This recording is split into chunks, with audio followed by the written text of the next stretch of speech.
Barack Obama and John McCain the leaders in New Hampshire. Weekend numbers in from our USA Today Gallup poll of New Hampshire likely voters, and we have a pretty strong front runner on the Democratic side, Senator Barack Obama, and a close race on the Republican side with Arizona Senator John McCain just slightly ahead of Mitt Romney. Let's look at the Democratic side of the ledger first. In mid-December, which was our previous New Hampshire poll, Obama and Hillary Clinton were tied at 32 each. Now, after Iowa and all the publicity that Barack Obama got for winning there, he has opened up a substantial 13-point lead over Senator Clinton among likely Democratic voters.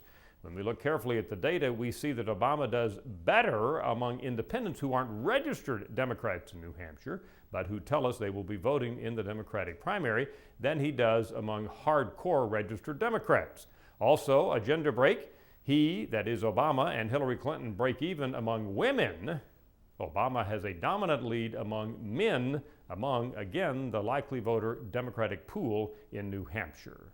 One other finding on the Democratic side of the ledger, compared to mid-December, Obama has opened up a very significant lead over Hillary Clinton as the candidate seen by Democratic voters as being best able to win, that is, beat the Republican candidate next November.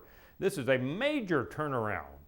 In mid-December, Hillary Clinton was dominant on that measure. Now, after Iowa, apparently, Democratic voters in New Hampshire have decided that, after all, Barack Obama can win. That is, he is electable in November. Let's look at the Republican side of the ledger.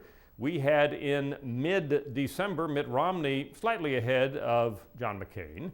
Now, that slipped. John McCain is 4 points ahead of Mitt Romney. That's actually not a statistically significant lead for Senator McCain, but nevertheless, it does show that he has gained and Romney has lost over the last 2.5 weeks.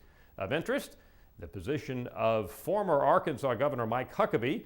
He won with a lot of publicity in Iowa, but he has barely moved in terms of Republicans' preferences in New Hampshire. It looks like he will probably come in third or perhaps lower among Republican voters in New Hampshire when the dust settles after the Tuesday primary.